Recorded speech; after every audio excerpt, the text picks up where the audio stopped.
So that's one thing. Are they credible? Do they talk about things that they know about? And are the things that they talk about relevant to what's important to you? Right? So there's compatibility in there as well. Then there's reliability. Does the person do what they say they're going to do? And if they don't do it, do they let you know that they're not going to do it? Right? Like when we look at this and apply it to like a dating circumstance. Let me tell you about a woman who don't perform for the crowd. Who don't dress up her truth to make the room feel comfortable.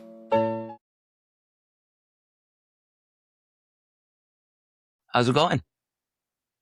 It's a Monday. It's a Monday. Very long weekend. Oh, hey. Oh, hey. I can't put my arms up past here. Oh, yeah. That's as far as they go. Yep. You had a camp this weekend? I did. Super fun. As sadistic as that sounds, because we just got the sheet beat out of us. It was 8 hours of football in cold, in hot, and it was in Red Deer, Alberta. You get all kinds of different weather there. Yeah, that's a place where the weather actually shifts itself before it goes one other direction. Yeah, that's wild. wild. I'm going north or south. I'm not sure yet, but it was good. Yeah, I'm recovering. I went to a tech conference in Orlando last week, and it was just, I don't know, me and 20,000 of my closest friends. So, and then I got off the plane and my kid picked me up and we went to a convention. So another 15,000 of me and my closest friends. So this is my scars on my forehead are wig scars because I cosplayed. I don't care what anybody says. I'll be honest with you. It just it's fun. You get out there and these cosplay conventions are just full of diversity and really great people. And, the first year I went, I was like, cool, this is a cult. But it's actually, then you look around and you see everybody with so many different abilities. And, you've got kids who are in wheelchairs and walkers and canes and crutches. And then you have grandmas and you have parents and you have little kids dressed up as their favorite characters. And craziest, a friend of mine actually works the Oda Fest is what it was called. And she set up kind of like a meet chat on Instagram or whatever.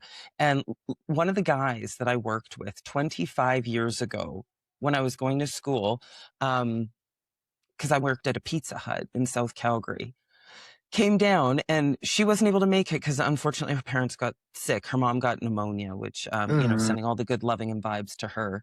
But so I hung out with this guy that I haven't seen for 25 years. I was his shift manager at Pizza Hut back in the day when I was in college, just before I got married. It was crazy. That's crazy. Yeah. It's such a small world. It is totally. And so, you go there and you see so much I don't want to say inclusion. It's not. It's just people are there and there's no judgment. Yeah. And just respect for each other in terms of how it took them to get their cosplays together and things like that. So yeah, it was really cool. Really, really cool. Got to see some kids and friends that I don't get to see very often. And so they're super talented people. Unbelievable. And the, so I'm feeling pretty drained. I think it's 35,000 people and traveling and just it's just a lot of energy, right?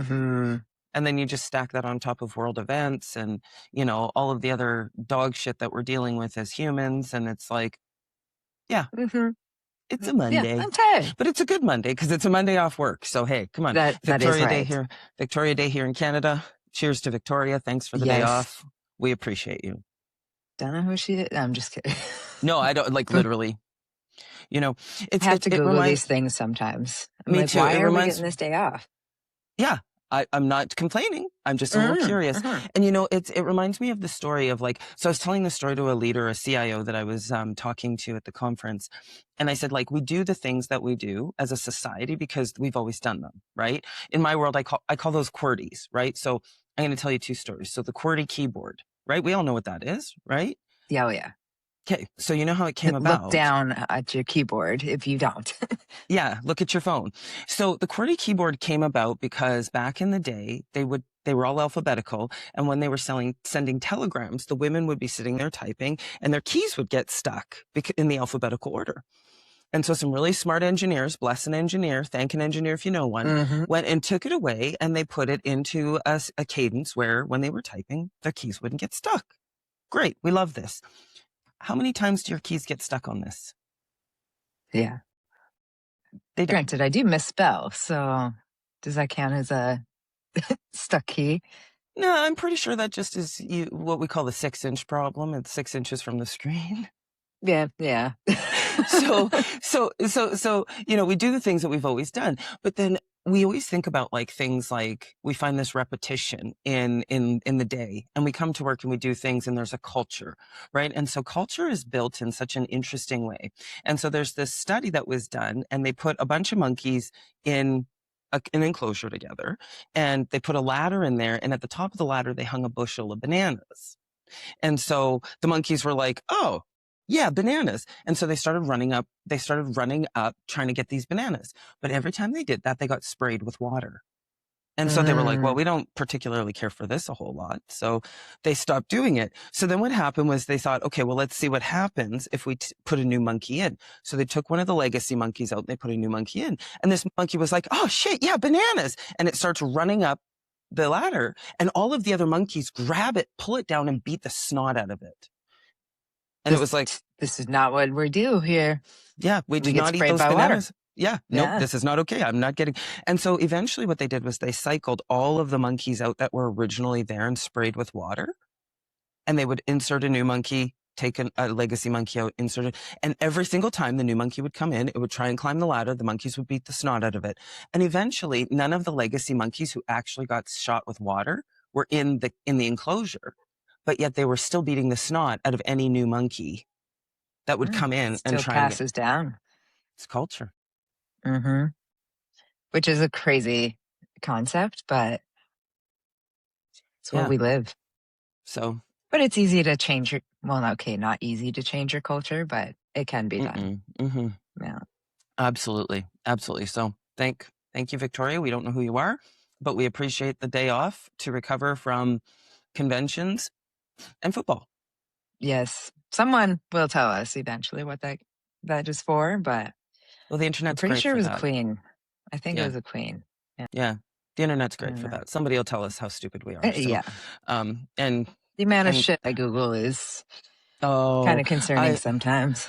Yeah, I'm so concerned. I don't want anybody to look at my Google history. I mean, the number of research projects I do on silly things like, why do fish have I go gills? down No, my I'm deep kidding. dives. Oh, yeah? I'll just Google a random fact sometimes and just see where it takes me. Like, if I'm going to be on my phone, then I want to learn something. So, yeah. Google, what do you got today? Well, I learned that the world is a show right now, and, people are feeling it. They are feeling it right now. Let me tell you what, I've had a lot of folks reaching out. We've got some great listener questions today. But first off, we had some really good feedback on our debatable. So let's do, because it's a holiday Monday for us here in Canada, let's do a couple debatables, Josie. Perfect. All right. Don't need to use my body for it. I'm good. Don't need to use your body, just your brain, just your big, beautiful brain. Okay. So the best use of time travel, to see the future or to change the past? Can you see the future, though, to change the present? Because I wouldn't with the past. There's way too many movies about, screwing that up. The past has happened for a reason, even if it's for some. Yep. I think I would go to the future, though. See, how much of a show it is and see what I can change in the present. Yeah. I hate this question. Yeah. That's probably why I picked it. I was like, I'm going to be controversial. So yeah, I agree with you. I mean, like, changing the past, there's nothing that I would do in the past to change the past. I mean, it's it is a piece of who we are. It's how we got to where we are. It's the lessons that we've learned to prepare us for the future. So I'd rather just be where my feet are and just kind of roll with it. All right, this is a good one. This is a really good one. Dealing with problems. See a therapist? Take up boxing. That's I know. both of my favorite things there. Hitting things in a good way, controlled way, in a controlled environment. I don't want to sound like I go and hit people for fun. Oh, I do. I play You actually, I football. was going to say, like, you actually do. You pay to do that. I do. I do pay to do that. I don't know. I think therapy is such a very, everyone needs therapy. Everyone needs a therapist. But there's the people like me that it is kind of therapy to do those kind of things too. Yeah. Yeah. Yeah. I'm a big fan of therapy. I think that like there's an element of grace that comes out of physical activity that helps you. I mean, it's through the whole book, right? I mean, you pick a copy of this bad boy up and you're going to hear and see so much of that in there, the healthy lifestyle and the bodybuilding. Did I tell you about that? Actually, I was, I think I probably texted it to you, but I was in the locker room at one of the gyms that I go to, and a woman was in there, and she's another competitor in the bikini world. And she, like, I was wearing these really dope shoes that Erin got me. And so she commented on my shoes, and I had my headset on. And so I was like, I paused it and I turned around to talk to her. And I was like, oh, sorry, what was that? And when I turned, I don't know, maybe she just didn't realize that my legs were the size that they were. And she was like, oh my God. She's like, your legs. She says to me, like, what do you do for your legs? And I was like, I don't know, push really heavy weights and eat a lot of food. And so anyways, she was like, oh, are you competing this year? And I said to her, no. I said, I competed at Rising Phoenix last year. And she goes, oh, Rising Phoenix. She goes, I have a book in my Amazon cart with a Rising Phoenix on it. And I was like, oh, okay, that's neat. She goes, yeah, I found it on a bikini Reddit and it's got great reviews and it's got a lot of bodybuilding content and talks a lot about bodybuilding. And I was like, is it by chance called, Unbreakable? And she goes, yeah, that's the one. It's in my Amazon cart right now. And she's like, so you've heard of it? And I was like, I wrote it. I was like, actually, I wrote it. And she was like, she goes, can I give you a hug? Like, it was just the craziest thing because I was like, I don't think like we haven't been able to find any of those reviews, but like the reviews that are coming out have just been so strong. But yeah, so, there's a lot in here about bodybuilding. I'm not giving you secrets on how to do it well, but what I am talking about is how it benefits you. And so I thought that was really cool. That was really cool. That was one of those moments where I would have loved to have phoned my dad and been like, you're never going to believe this. Like he would have loved that. Yeah. Well, he'll still hear it. It's okay. He will. Yeah. I did hear about the Reddit thread and have found, Unbreakable being talked about on that thread. Reddit is a whole different world that I am not adverse to. Usually I just go on there for tips and things that don't go on the regular internet. But something like that, obviously, if that one person is getting it, it's being talked about in many places. Yeah. Yeah, it's super cool.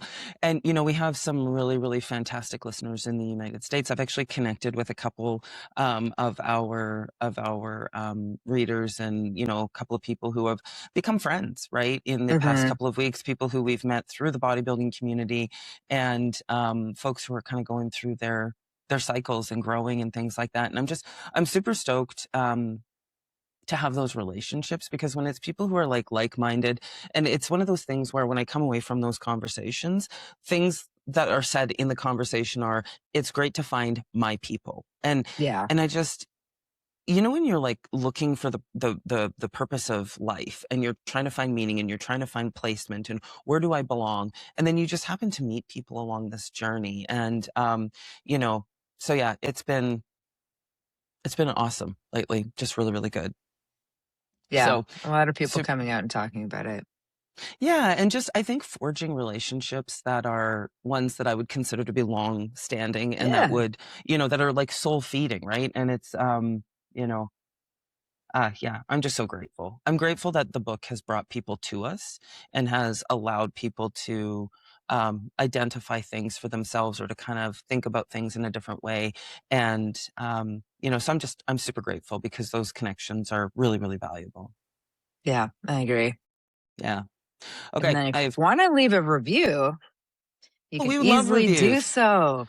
We love reviews. We've We got 5-star do. reviews. We've got 5-star reviews wherever, like on Goodreads and on Amazon. But yeah, we'd love to have more of those. So if you're reading the book and you're ordering it off of Amazon, would love to hear from you. Doesn't need to be, exposing yourself or anything like that. Hey, heck, Yeah, I'm happy write with a just sentence. 5 stars. Hey, yeah. Yeah. So I do it all the time. Yeah, me too. Actually, I don't. I'm like the novel writer. I'm like, when I went into this place, but only if the experience is worth writing about. You have to wow me. You have to wow me or really piss me off for me to leave like the novel. I just click the stars. I'm like, unless it's a really good product or something, I'm like, okay, I actually have to talk about this. Let me just give you my 2 sentences, and then I'm good for like 3 years for another review. Absolutely. If you look at my Google reviews, they're fantastic. And they're all over the world because it's like Google, when you go out into the real world, people use the Google reviews like ridiculously, particularly in Europe and Asia. So like, and so it's like, I always rely on those kinds of things. But then there's sometimes where I'm like, it was just not worth my time to even review it, or it was fine. But then, then sometimes it's worth it. That's true. Okay. I got 2 more debatables and then we'll dive into a couple listener questions. We got some good ones for today. Okay. The worst office sin: microwaving fish or cutting your fingernails? Both of those are nasty as shit. Yeah, they're both nasty. And as much as I love seafood, I think it's actually the microwaving fish, because it's a smell that just doesn't go away. Just hangs there. Absolutely. Like, I would say that microwaving fish, because that's the stuff that just hangs in the air and then you leave the office and then you smell like fish. And like, it's different when you're home. Is it though? Like, I mean, I am so sensitive to food smells. Erin will go to make bacon and she bakes it in the oven, and I can't stand the smell of bacon, and I don't like it really. And I know people are going to come at me for that, but how dare you? How dare you not want to eat the fat of another animal with a strip of meat? Exactly. My bad. When we were little, my dad, when we had extra money, my dad would go and buy like the full pound pack of bacon, and he would just open her up and throw it in the griddle, like, the plug-in. Yeah. And then he would do that, and then he would drain the bacon fat off, and everything in my childhood was fried like bacon. Because he kept it in a like a coffee can. In the jar. No, it was an old tobacco tin, and he would seal it up and he would put it in the fridge. And so ours would be mason jars. So I literally wandered around as a child, not only with incessant diarrhea because I ate way too much fat, but also with like gastric discomfort my whole life, but also smelling like an ashtray and bacon, like bacon and cigarettes.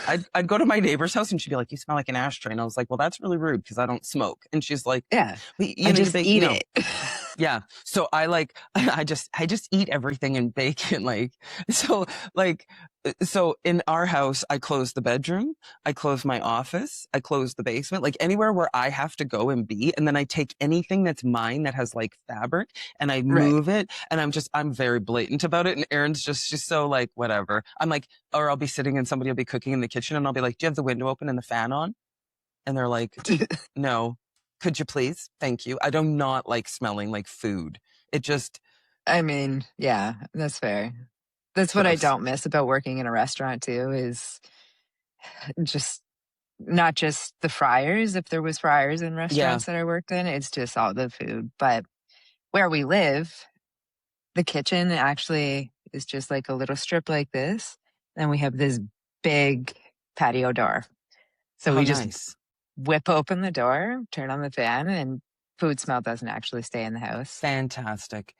Baking smell, though, I do make sure it stays in the house. I want that aroma. Yeah, that's different. It's less offensive. But I mean, you're not married to a Ukrainian, Polish, German who just loves to eat the stinkiest fermented shit. Like, honest to God, like she'll like her cabbage rolls. Like it's a full day long process. And so then the whole house, it smells So like it smells like bacon and farts. pork. Awful. Just awful. And then the other one is a pescatarian. And so it's just like, she doesn't make a lot of fish, but she makes a lot of that like non-meat meat. And so, and she loves garlic and onion powder because she's her grandfather's granddaughter.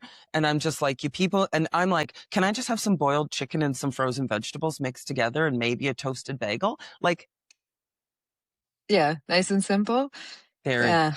they don't like the smell of my cold chicken though. They're like, it smells like farts. And I'm like, whatever. I see what you people eat.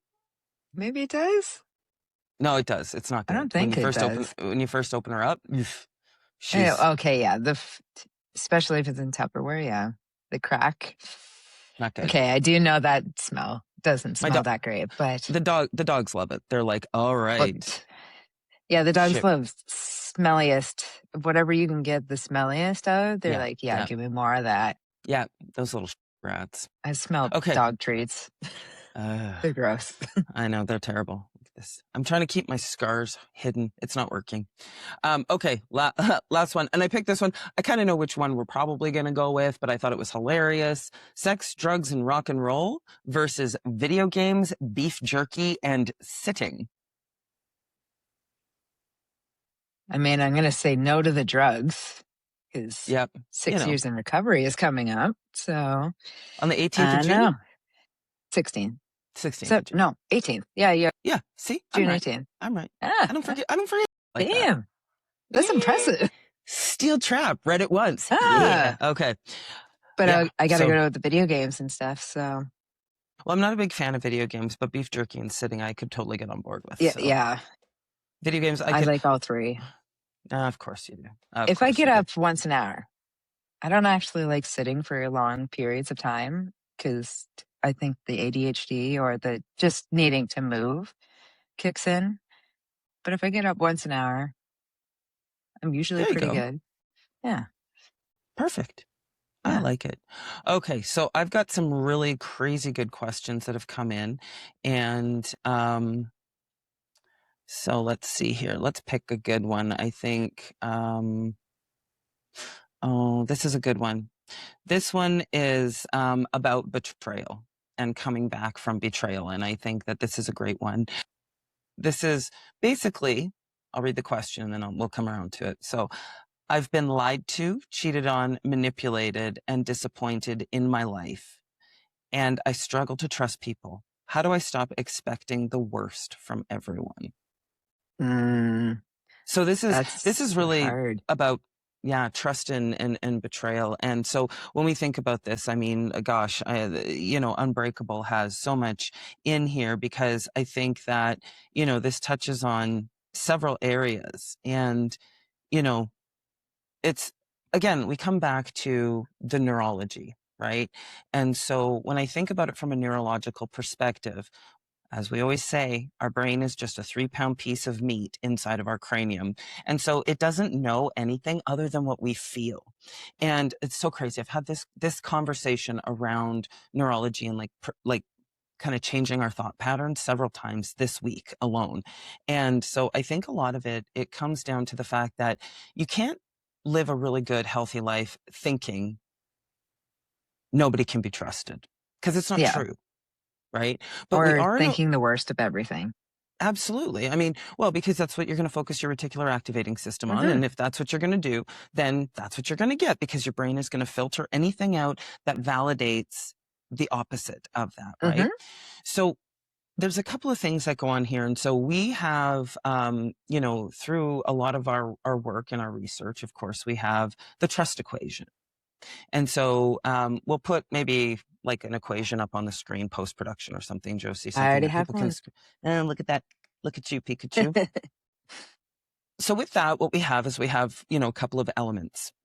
And so element one is credibility. Is that person credible? Do they know what they're talking about? Does your low road, your gut go off when they're talking? And do you think like this feels maybe a little too good to be true? And I don't actually think that this person is who they say they are. If that's the case, in a lot of instances, you're probably right. We don't listen to our gut. There's one story in Unbreakable where I went against my gut in a business move and ended up working for this really awful company. And I should have listened to my gut. And how many times do you say that to yourself? Right. Yeah. So credibility, like just because somebody has a degree and just because somebody has like an MBA or they've worked at a certain business, it does not make them credible. It doesn't. People can write tests really well. There are some people who are just like fantastic at that stuff, right? So that's one thing. Are they credible? Do they talk about things that they know about? And are the things that they talk about relevant to what's important to you? Right? So there's compatibility in there as well. Then there's reliability. Does the person do what they say they're going to do? And if they don't do it, do they let you know that they're not going to do it? Right? Like when we look at this and apply it to like a dating circumstance, one of the things that we see a lot of is ghosting, which is such a bullshit, weak-minded thing to do. It's Yeah, weak. it's a cop-out. Ghosting is weak. It is, if you're a ghoster, you're weak as fuck, period, full stop. And if you want to work on that, you should reach out through the website and we can definitely get you some support Yeah, we'll and help help with you. that. Yeah, we got you covered. Because I just think like, if you're not brave enough to have a conversation with somebody to say, actually, you know what, you're not my type, or I really enjoyed that date, but I don't want to see you again. Like, this is life, guys. This is life. Have the hard a simple conversation. It's hard, but it's simple. Absolutely. It could be a couple words and that's it. Absolutely. Just don't ghost people. Don't be a dick. And the other thing is too, is that no means no. If somebody says to you, I don't want to talk to you anymore, or this didn't work for me, buzz off. Like, don't continue to text and be like hanging on to, like, come on, stop that shit, right? So credibility plus reliability. So are they credible? Are they reliable? Now, listen, it's not to suggest that everyone's always going to deliver everything that they say they're going to deliver, right? Because, I know I live a very, very busy lifestyle. And sometimes I have to text somebody and say, hey, I told you I was going to do that this time, but I have other things that have come up. Right. Exactly. And so when you're not a dick and you communicate effectively and you speak your needs and you speak what you can and can't fulfill, credibility and reliability, they're there. Right. Exactly. So the last one is emotional connection. And I think so when we think about it, credibility plus reliability plus emotional connection, if you have all three of those things with somebody, then you can start to trust them. Now, emotional connection is very, very different, right? And when I talk about emotional connection, it's not just, I know your dog's name, I know that you have 2 kids, I know whatever, right? What it means is, it means that I've taken the time to understand what's important to you, or I've connected with you and I've shown you that I'm here. Now, all of this must be valued over your own self-orientation. And here I think is where a lot of the problem is people are so self-serving that their emotional connection is very vapid and very shallow. And so, or they have an alternative agenda. And so I often say to people when I'm doing workshops is, everybody should have an agenda. You wake up out of bed in the morning, you should have an agenda. You shouldn't have a hidden agenda. Just say what your needs are. And if you don't think that this relationship is going to provide your needs, then it's probably not the right relationship. Exactly. But I want to hit the pause button on emotional connection for a second, because through Unbreakable, I've developed a completely different model that actually, with emotional connection, has a completely different way of how we show up. And so I've actually got a tool that helps you build your skill around emotional connection. And I'm going to be really happy to have that on the website pretty soon. I'm not going to give it away, but it's going to help you be able to rationalize how you do that better. And so basically the skill comes down to your ability to provide psychological safety for someone. It provides the space for someone to be authentically themselves and either be accepted or told, hey, you know what, that's just not what I want. Resonance. And I think that that's a piece where people don't fully understand, is that when I sit with somebody, it's not about me. It's never about me. I am there as a facilitator for people to improve in whatever way they want. And so when we think about a relationship, like I have a very broad network. I have a global network. I have people who trust me deeply. Right? You're not kidding. And yeah, I know you're like trying to book the podcasts. across Yeah, I'm time like, zones. how many more thousands of people do you know? Yes.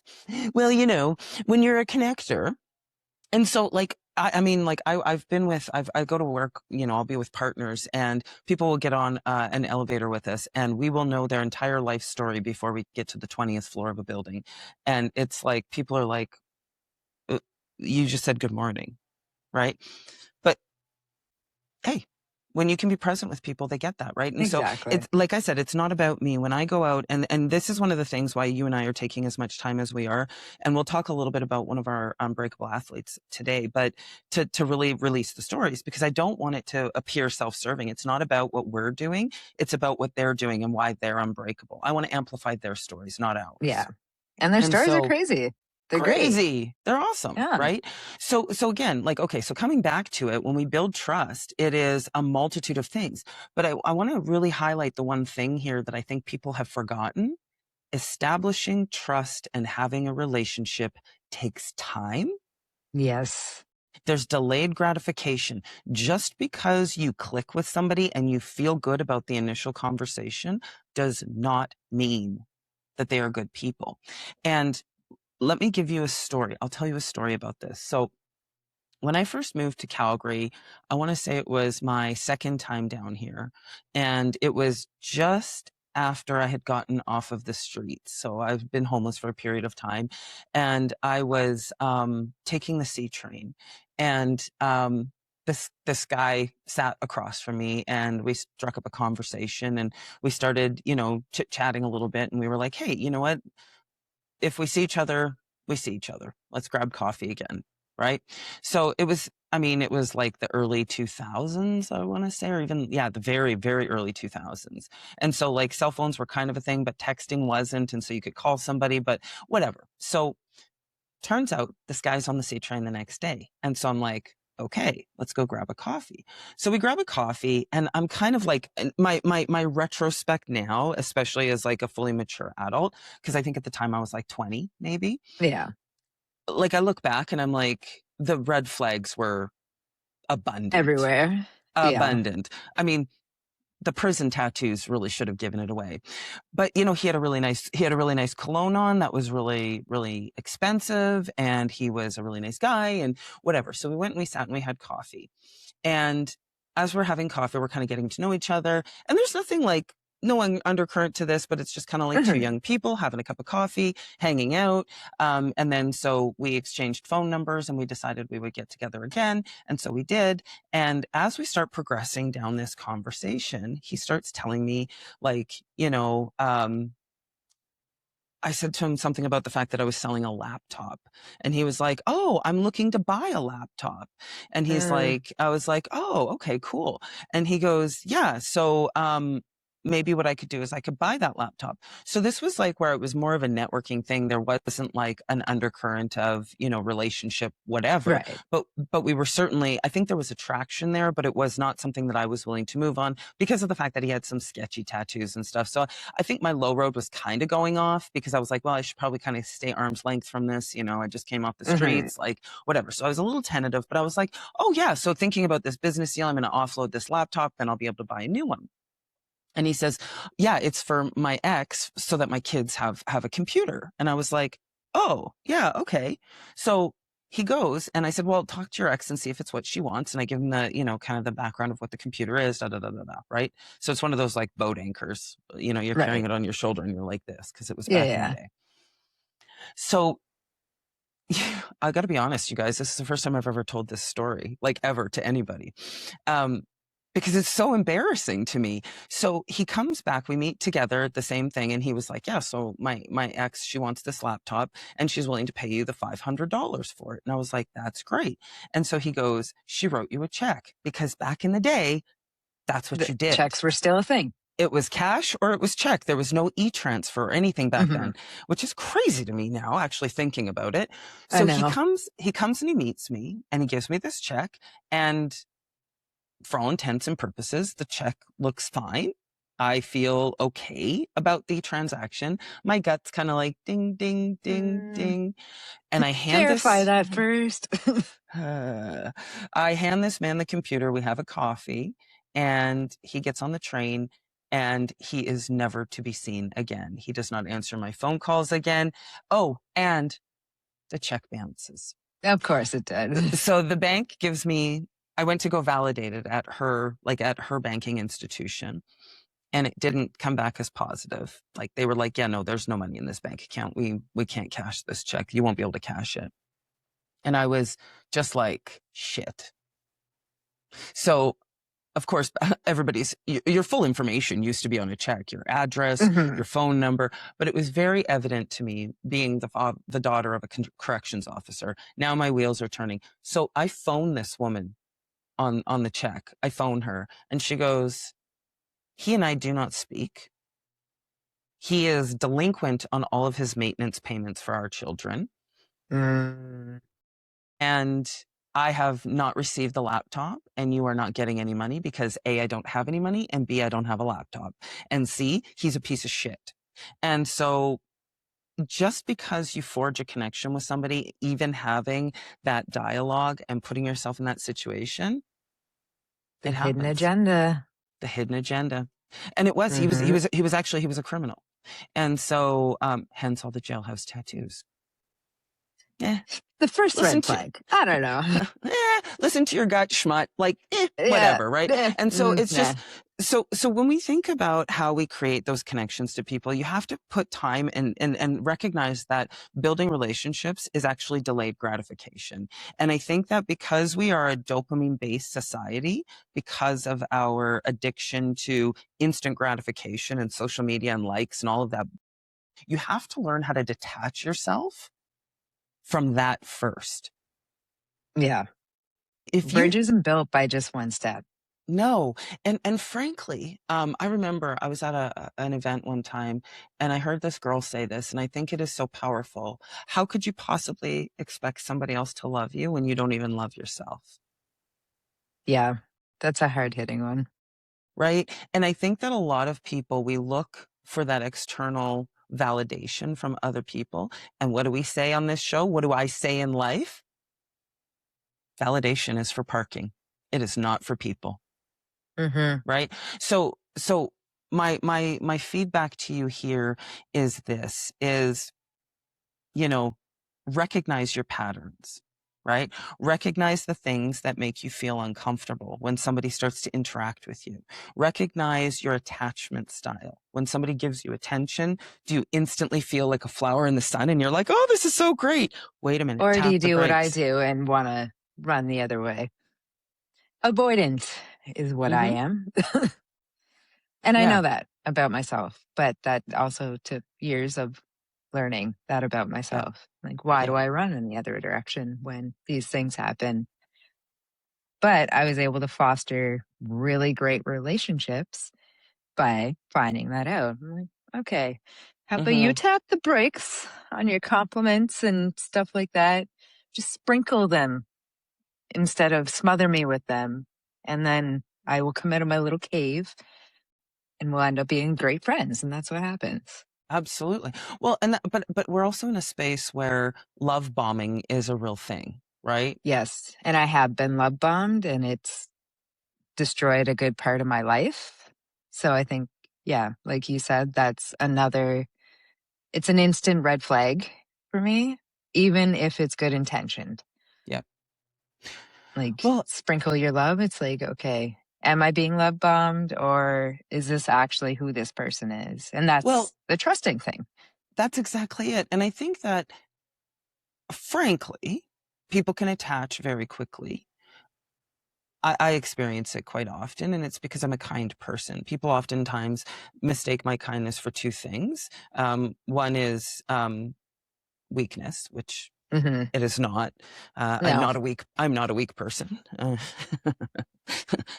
Come at me, bro. Let me just, but so I'm not a weak person. And the other side of it is people will see that kindness as an invitation to perhaps overstep boundaries. And so I think that looking into who you are and being able to kind of peel back the layers, hit the pause button. That's one of my themes from the past week, working with one of my athletes, is when you feel that emotional dysregulation, because that's what it is. Emotional regulation is not just I feel angry.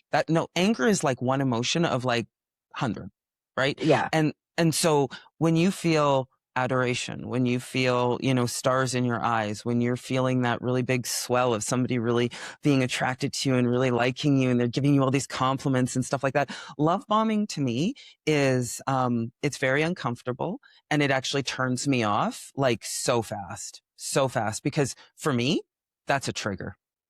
Yeah. 110%. Yeah. I would get love bombed and then thrown in my room and grounded for 2 months at a time. So, of course, I'm going to associate with that. No. Yeah. So that's some tips there. And the other thing is that healed people don't rush trust, because there's no expiration on a good relationship, right? Relationships aren't like milk, right? Yeah. They're not dairy, right? And so if you think about a relationship as putting a seed in a ground, how fast does a plant grow? Very fast, unless it's my chamomile. I know. Or my pearl. I'll have to send a picture of my pearl. She's beautiful. Ooh. I found her somebody had put her on a windowsill and then closed the blinds, and this poor little thing was just dying. So I've rescued her. I'm going to repot her today, because she needs more space, because I've done so good at nurturing her. But so you plant a seed, and then what happens? If you water that seed and you keep it in sunlight and you put plant food on it, what happens? The effort of your desire to see bloom brings something comes up through the thing, right? So think about and visualize how you can bring relationships to life by using like the germination process and how you grow plants, and think about taking those relationships in stages of how you nurture, how you nourish, and how you actually build those elements and those seeds of credibility, reliability, and emotional connection. And again, if your emotional connection comes overnight and you are finding yourselves obsessed, I mean, like, good God, just go watch 90 Day Fiancé. If you want to see what not to do, just go watch 90 Day Fiancé on TLC. Because every red flag in the world is showing, and their desire to be loved and cared for, needed and nurtured is so overwhelming to these people that they're willing to completely destroy their lives and those of their partners just for that one feeling where you have one moment in the week where you're not, being absolutely ignorant with one another. You mentioned the whole garden thing. I read a few books actually that, talk about what was planted in our gardens when we didn't have control of that. Yeah. I think the whole trust thing is, yes, you do have to plant, but you also have to weed out all of those things that were planted in there. Yes. And we had no control over that. When we're kids, we learn what we do because of what gets planted in our garden. Our bodies are too big, our breasts are too small, or we talk too much, we're not smart enough. These are all things that get planted in there. Or if someone is showing you affection, then you must bow down to them and do whatever they want. All of those things can be weeded out before you plant new things in. So, pick the things that kind of took over your garden. I had a lot of them. I had a lot of weeding to do. I still have a lot of weeding to do. Yeah. But I'm planting those nice little things in there that are, fostering my relationships. I know it takes time. I know it takes plant food. I know it takes water. Sometimes it likes the shade. Sometimes it likes the sun. It's kind of all over the place, but you learn as you go. And like you said, it just takes time. Yeah. It's not going to happen overnight. And if it does, it's probably a weed. Yes. Well, and here's the other thing is that in some cases, in order for you to actually have a healthy garden, before you start planting seeds, you must go and weed that garden. And that I think is the piece the soil. But this is the thing. Pull all that shit out. Feel it. Look at it. You know what I mean? Like, I mean, Lord have mercy, the thistles I pulled out of my garden. And, the other thing is that when we think about a lack of trust, in some cases, some of us are succulents and we like a little bit of attention. And then it's like, leave me alone and let me do my thing. No, I don't want so much water. I do not want all of that. You know what I mean? Yeah, just chill. But that's boundaries, right? Like when you think about it, think about the kind of plant you actually are and what you want to be surrounded with. But again, it comes down to the fact that you do not want to dive in looking for instant gratification. Just because you weed the garden over here doesn't mean that shit's not still going to pop up. Have you met a dandelion? I have a neighbor who has the Field of Dreams next to my house. And I just go out and I just pop the heads off of these little bastards everywhere they go, because it's like, I just, so. Unless you're getting down to the root, you're not getting rid of them. And even then, there's always somebody who has the Field of Dreams. I live in the country, right? And so, I mean, like, you think about that. So it also, I mean, I can't pick my neighbors, but you can pick your friends. And if you have friends who are planting seeds of negativity and weeds in your garden, you need to make a change. And there's a whole section in this book about those boundaries and how you make them, and yeah. Oh, that was a good one. Okay. Yeah. Great question. Thank you, listener. Okay, so okay, so the one that came up really, there's actually a couple, but I think we only have time for one. But what I want to do is we'll bring some of these questions back in our next pod. Yes. So this one is between layoffs. This one is really intense, actually. Between layoffs, shootings, politics, financial pressure, global events, and social media, I feel emotionally exhausted all the time. How are you always so hopeful? I love this question. I step away from media when it gets to be too much. I make sure I'm not opening Instagram or Facebook, even Google, because Google, shows you whatever you talk about around, this thing. The talk box. It picks up. Yeah. I don't open my main Google page because I don't want to see the articles. And the curiosity in me is like, oh, well, I'll click on it. But don't you? Yeah. But I just kind of put that away. I need to step away from that when I know I'm getting overwhelmed with things I can't change, things I can't help. I am a very empathetic person. So I feel emotions even through a screen. I can, the way that people's body language is on a screen, I can feel for them. I step away. Like, no, I'm good. I don't need to do anything digital or have to research anything because I just can't take it. And it's not turning a blind eye to it. Like I still care. I still would like to change things. It's just emotionally, I can't handle it some days. Yeah. And I know when to walk away and just not engage. But, yeah. That reminds me of the Kenny Rogers song. You gotta know. You gotta know when to hold them, right? Gotta know when to fold them too. And you got to know when to walk away. And I think that this is profound. And I think I was feeling the burden and the weight of the world a couple of weeks ago. And as an executive, I mean, there's so many different pieces, right? And so it's the hats that we wear in life, right? And, who are you outside of the hats and the roles and the things that you have to participate in life with? So I think there's layers to this question. I think that the first layer, of course, is manage what you consume. Right? I mean, that's the number one thing is you have the choice whether to pick this thing up and work with it or not. And I think that when we succumb to that instant gratification or that boredom, and now for me, like I will not pick it up first thing in the morning. I allow myself to have quiet wake up time. I let the natural daylight hit my eyes first.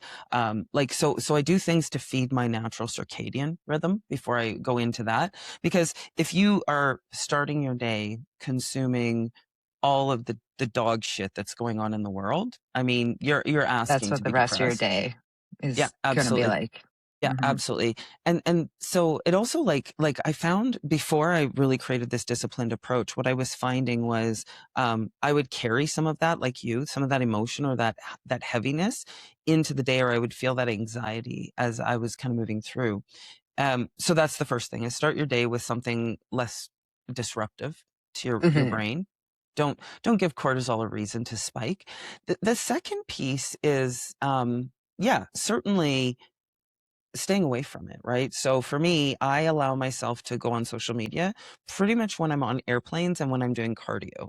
And, admittedly, this weekend I had some downtime, and so I scrolled a little bit, but I remember actually on Saturday night saying, well, that's enough of that bullshit.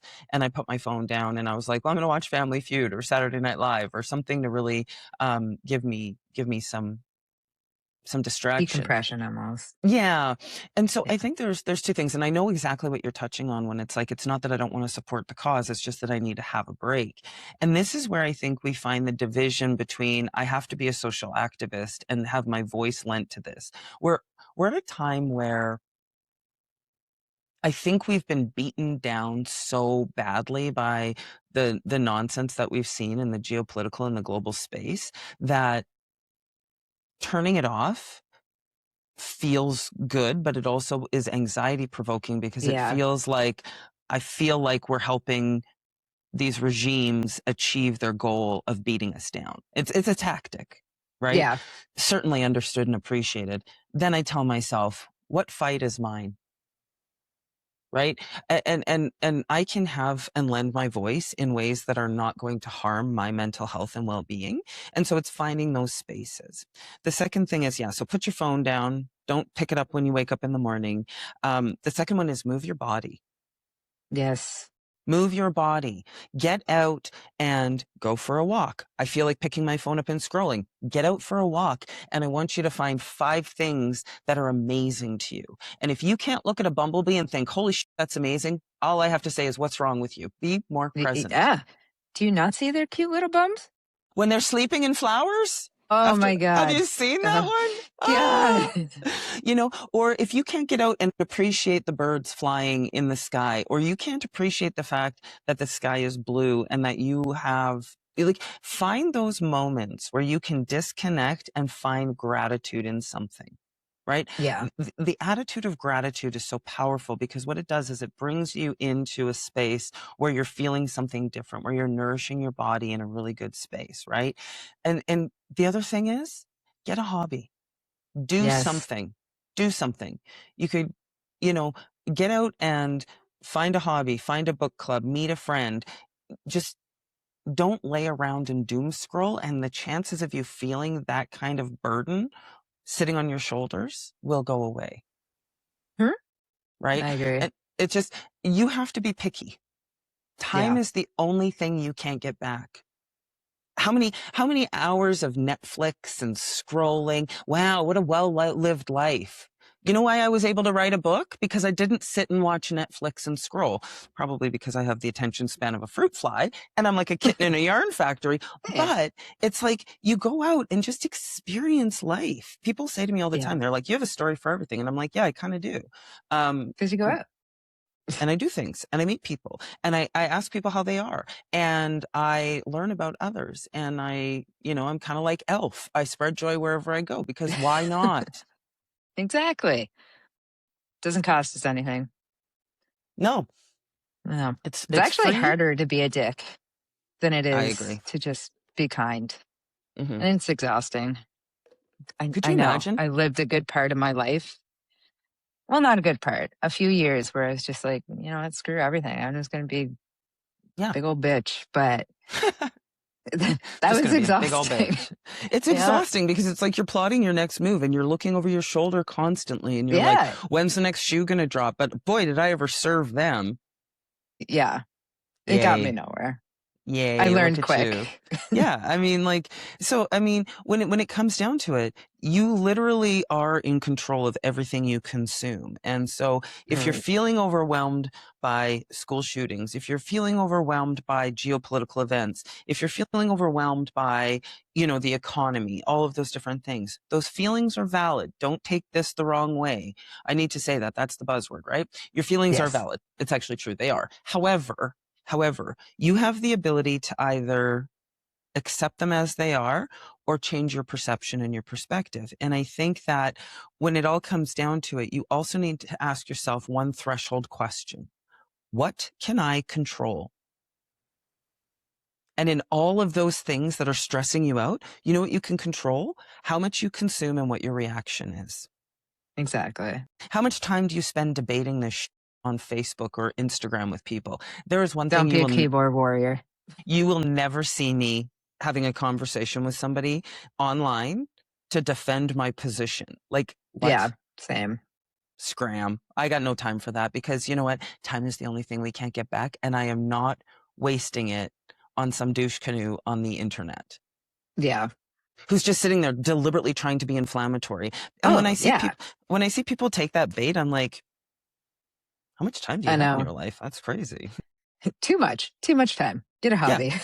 Yeah. Get a hobby, get a sport, find a friend, walk a dog, take care of a senior citizen neighbor, go pick dandelions, do something other than just consume from the old tack box, because nothing good comes from that when you're spending all of that time just scrolling. And the other thing is, you just need to remember that comparison is the thief of joy. And what I find, particularly with our little Gen Zers, is that they feel like they're on this timeline of life delivery. And it's like, this little gotta roadmap. Get it done now. Yeah. Or it's never going to get done. By the time I'm 28, I should have a degree and a husband and a baby. And it's like, what? Yeah. Where does all these timelines come from? I get, at least in my generation, it was like, oh yeah, people were married and had their first kid by like 22. I'm like, yeah, I'm going to be 36 and I'm only planning my family now. Yeah. And that's okay. It is. But it is. It took me a little bit to be okay with that, because I'm like, oh, I'm over 25. Like, this is it. Can't have a family now. Yeah. I'm like, went to the doctor, found out I'm healthy and my eggs are dead. I'm like, okay, so after 25 isn't bad? And they're like, I know women in their like late 40s that are still able to have kids. So I don't know what you're going on about. And, what do you know? You're a doctor. Yeah. Stop it. You only went to school for 900 years. Well, yeah, exactly. And I think the other thing is, I remind people of this all the time, is like, nobody's getting out of this alive, and it's not a competition. And I mean, honestly, like, I want to be on Forbes 30 under 30. Like, okay, that's a goal for you. Cool. You're going to break your neck to get there or not. Yeah. And like, whatever, it is what it is. Everybody wants to be a high achiever because they're going to be an influencer. And like, all of my sayings are going through my head right now. Right. So, great. You want to be an influencer. You want to, show people how smart you are. That's great. How are you going to impact people's lives? How are you going to change the way that people show up and how they feel about themselves? And like, what are you putting into the world is really impact over influence. I'm here for impact, not influence. And, I mean, also validation is for parking. That one comes up again and again and again.